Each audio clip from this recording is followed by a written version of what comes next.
Assalamualaikum warahmatullahi wabarakatuh. Kembali lagi di channel kelasnya Bu Gina. Pada video kali ini saya akan menjelaskan tentang analisis jalur atau path analysis. Nah, sebelum kita masuk ke materi, seperti biasa, terlebih dahulu akan saya sampaikan sebuah kata-kata motivasi. Ini ya, my own challenge is to be better than who I was yesterday. We can compare ourselves to anyone because each one of us grow differently from one another. The only individual that you can measure up to is yourself. Jadi kalian itu nggak bisa membandingkan diri kita itu dengan orang lain. Yang bisa kita bandingkan itu hanyalah diri kita kemarin dengan diri kita hari ini. Apakah hari ini kita sudah lebih baik dari kita yang kemarin. Nah, itu untuk motivasi hari ini atau untuk motivasi video kali ini. Selanjutnya kita masuk ke materi analisis jalur atau path analysis. Jadi analisis jalur ini merupakan perluasan dari analisis regresi berganda. Nah, digunakan untuk melihat pengaruh langsung dan tidak langsung, kemudian untuk menguji efek atau pengaruh intervening atau variabel intervening atau variabel mediasi. Nah, untuk model dari analisis jalur nanti tergantung banyaknya variabel bebasnya ada berapa. Nah, ini saya contohkan ada variabel bebasnya 2. Jadi untuk model analisis jalurnya ada 3 ini ya. Jadi Y toh V, C1 ditambah A1X1 ditambah A2X2 ditambah B1Z. Jadi D1 ini adalah konstantanya, kemudian A1 A2 itu adalah koefisien regresi, X1 X2 itu adalah variabel bebas, kemudian B1 adalah koefisien variabel intervening, dan Z itu adalah variabel intervening atau variabel mediasinya. Gitu ya. Nah, selanjutnya untuk diagram analisis jalur, kalau kemarin di regresi berganda kita langsung X1 ke Y, X2 ke Y. Kalau di analisis jalur nanti lewat Z. Jadi ada yang lewat Z, ada yang langsung. Jadi atau untuk panah yang C1 dan C2 ini adalah pengaruh langsung. Kemudian A1 B1, A2 ke B1 itu adalah pengaruh tidak langsung. Jadi gini ya untuk diagramnya. Jadi X1 ke Y, X2 ke Y itu adalah pengaruh langsung, kemudian X1 Z kemudian ke Y, dan X2 ke Z ke Y ini adalah pengaruh tidak langsung. Nah, A1 A2 ini adalah koefisiennya ya. Jadi ini A1 A2 C1 B1 C2 ini adalah koefisiennya, sedangkan E1 dan E2 adalah errornya. Nah, untuk langkah pengujian dari analisis jalur itu ini ya. Yang pertama adalah pengujian asumsi klasik, karena dia analisis jalur ini merupakan perluasan dari analisis regresi, maka untuk analisis jalur pun juga harus memenuhi asumsi klasik dari analisis regresi seperti normalitas, heteroskedastisitas, autokorelasi, dan multikolinearitas. Kemudian setelah itu ada pengujian asumsi klasik model 2. Jadi ada model 1 dan model 2. Model 1 itu adalah regresi yang langsung tadi, yang model 2 yang regresi intervening ya. Kemudian ada analisis regresi linier model 1. Jadi nanti ada uji T-nya, ada uji F dan koefisien determinasi. Kemudian ada analisis regresi linier model 2. Model 2 ini yang menggunakan intervening ya. Uji T, uji F dan koefisien determinasi juga. Kemudian yang terakhir adalah uji Sobel. Jadi untuk uji Sobel ini untuk mengetahui ada tidaknya efek mediasi terhadap variabel Y ya. Kemudian selanjutnya kita masuk ke contoh aja. Seorang peneliti ingin mengetahui pengaruh lingkungan dan motivasi terhadap kinerja karyawan Bank Syariah Indonesia dengan kemampuan sebagai variabel intervening atau mediasi. Jadi di sini untuk variabel bebasnya itu lingkungan dan motivasi. Kemudian variabel terikat atau variabel Y-nya adalah kinerja karyawan. Sedangkan untuk variabel intervening atau mediasinya itu adalah kemampuan. Nah, kita langsung ke SPSS ya. Nah, seperti biasa, sebelum masuk ke SPSS, data terlebih dahulu harus ditabulasi di Excel biar lebih mudah, nanti tinggal copy paste ke SPSS ya. Jadi ini ada X1, X2, lingkungan motivasi, kemudian ada kinerja, dan ini Z-nya atau variabel intervensinya adalah kemampuan. Kita langsung ke SPSS. Yang dari Excel tadi saya kopikan ke sini semua. Kemudian untuk variabel view-nya kita namakan sesuai dengan variabelnya masing-masing. Untuk X1 lingkungan, X2 motivasi, Y-nya tadi kinerja, Z-nya adalah kemampuan, kemudian measure-nya itu skill semua karena tadi jumlahnya ya. Nah, setelah itu baru kita analisis. Jadi ada 2 kali analisis. Jadi yang pertama itu analyze, kemudian regression linear.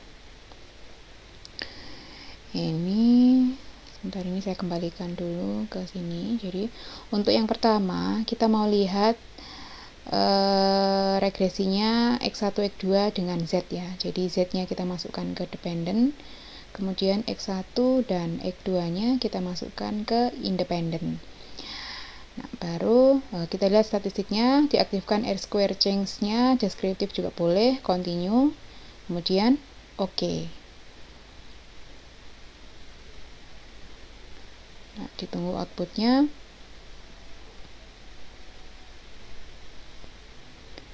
Ini outputnya. Jadi nanti kita ambil koefisien ANOVA. Untuk model summary nanti kita ambil R-square-nya untuk mencari error, besarnya error ya. Nah, selanjutnya kita ke analisis yang kedua. Analyze, kemudian regression linear. Nah, ini kita kembalikan yang kemampuannya ke sini. Gantian, sekarang kinerjanya yang ke dependent, tapi kemampuannya kita masukkan ke independent. Statistiknya sama, jadi R-square change, deskriptif diaktifkan, continue, kemudian oke. Nah, ini akan keluar output untuk model regresi yang kedua. Nah, ini ada model summary, ANOVA, kemudian ada koefisien. Nah, selanjutnya kita akan analisis satu per satu ya. Nah, ini kita akan baca outputnya atau interpretasi outputnya dari regresi model pertama. Jadi untuk regresi model pertama ini ada persamaan regresi. Persamaan regresi yang pertama ini Y sama dengan 7,582 ditambah 0,508 X1 ditambah 0,323 X2. Jadi kita lihat yang ini ya, unstandardized coefficient yang bagian B. Ini A-nya, ini koefisien regresi 1, ini koefisien regresi 2. Kemudian untuk uji T, kita lihat nilai signifikansi kedua variabel bebas, yaitu untuk lingkungan 0,00 dan motivasi juga 0,00. Ini semuanya kurang dari 0,05 sehingga secara parsial baik lingkungan maupun motivasi itu berpengaruh terhadap kemampuan. Kemudian untuk melihat pengaruh yang simultan, kita lihat signifikansi dari uji F-nya. Ini 0,00 kurang dari 0,05 sehingga dapat disimpulkan bahwa kedua variabel itu berpengaruh secara simultan terhadap variabel kemampuan. Nah, kemudian yang kedua ini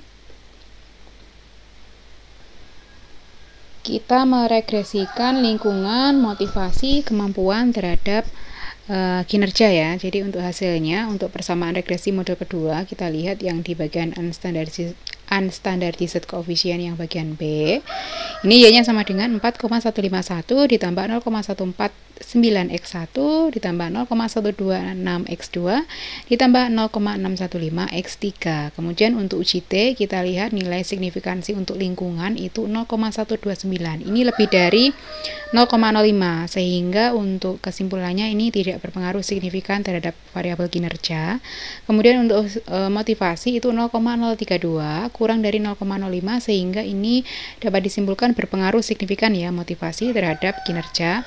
Kemudian untuk variabel kemampuan ini signifikansinya 0,0000, ini berpengaruh signifikan terhadap kinerja. Nah, untuk melihat simultan, pengaruh simultannya dari ketiga variabel ke variabel kinerja ternyata signifikansinya 0,00 kurang dari 0,05 sehingga secara simultan variabel kemampuan, lingkungan, dan motivasi itu berpengaruh signifikan terhadap variabel kinerja.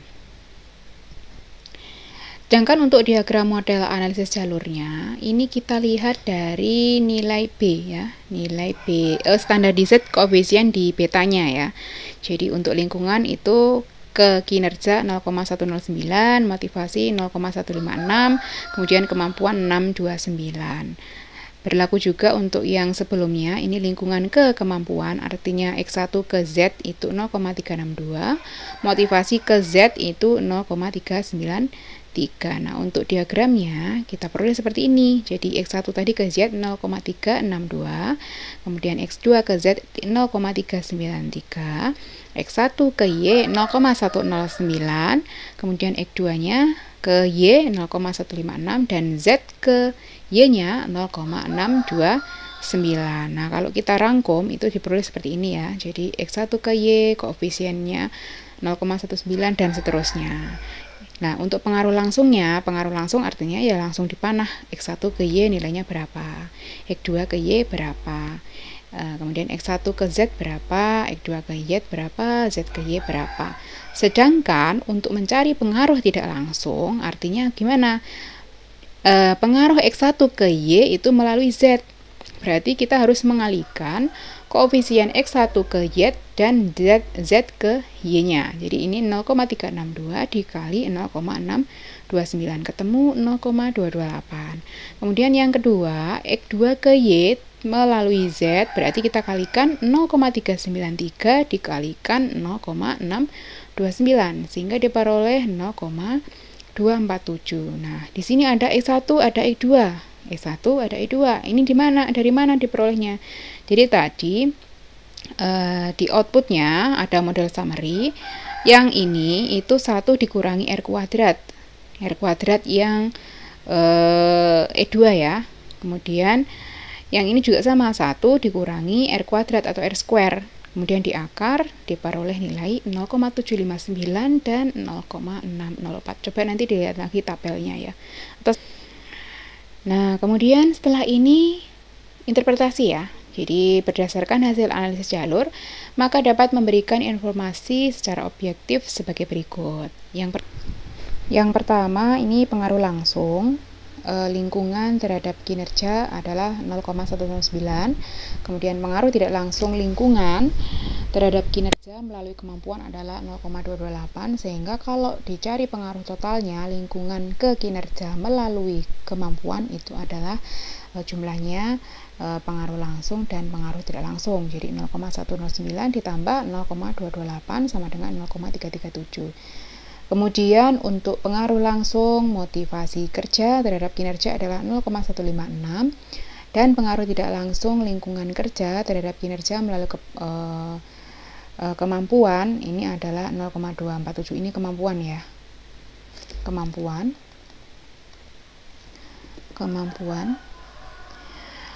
Nah, untuk pengaruh totalnya itu berarti penjumlahannya 0,156 ditambah 0,247 sama dengan 0,403. Kemudian yang ketiga ini pengaruh kemampuan terhadap kinerja adalah 0,629.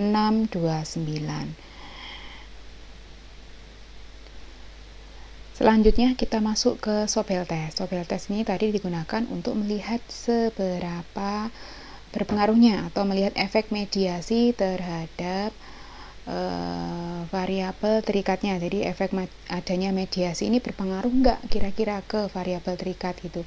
Nah, untuk rumus-rumusnya seperti ini nanti akan saya berikan keterangan di tabelnya. Jadi untuk mencari Sobel test itu kita nyari nilai Z-nya ya, Z hitungnya. Jadi Z hitung itu AB dibagi standar deviasi dari AB. Nah, AB ini merupakan yang pertama karena ada dua model, ini A1 dikali B3. Kemudian SAB-nya ya seperti ini, B3 SA1 ditambah A1 SB2, semuanya dikuadratkan. Kemudian yang kedua, untuk melihat AB-nya A2 dikali B3, kemudian SAB-nya ya B3 dikali SA2, kemudian A2 dikali SB3. Kemudian untuk Z-nya sama AB per SAB, ini ada dua nilainya ya nanti, karena ada dua jalur. Nah, kita lihat masing-masing angka dari A1. Nah, ini ya. Jika nilai Z hitungnya nanti, nilai Z ini nanti lebih dari 1,96, maka pengaruh intervening atau mediasi itu signifikan, berarti ada pengaruhnya gitu ya. Kalau nilai Z-nya lebih dari 1,96. Kemudian ini sobat tesnya ya. Jadi untuk A1, B1 dan lain-lain tadi yang mana? Kita lihat ini.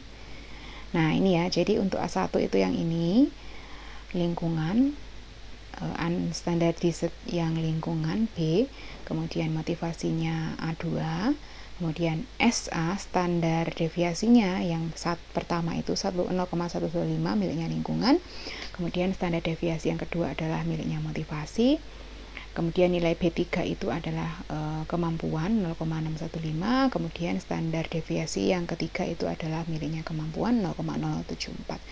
Dari sini mari kita hitung satu persatu untuk sobelnya ya, uji sobelnya.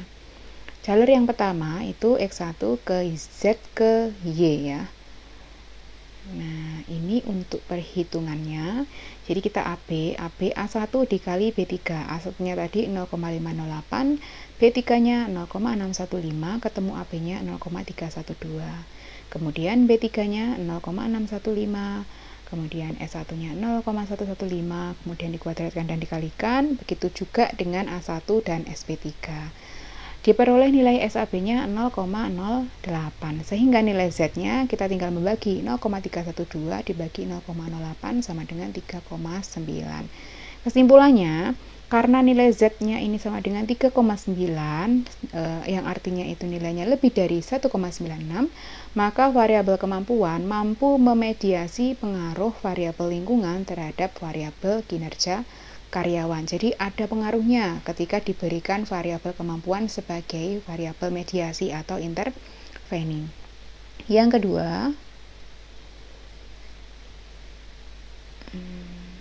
kedua, ini ya, jadi jalur kedua ini ada X2 ke Z ke Y. Kalau tadi X1 ke Z ke Y, AB dicari dulu, A2 kali B3 dimasukkan yang sudah saya buntir-buntiri tadi, yang sudah lingkari ya, ketemu AB-nya 0,199, kemudian SAB-nya ketemu 0,048, dan dicari Z-nya nilainya ketemu 4,145. Nah, karena nilai Z-nya 4,145 itu lebih dari 1,96, maka variabel kemampuan mampu memediasi pengaruh variabel motivasi terhadap kinerja karyawan.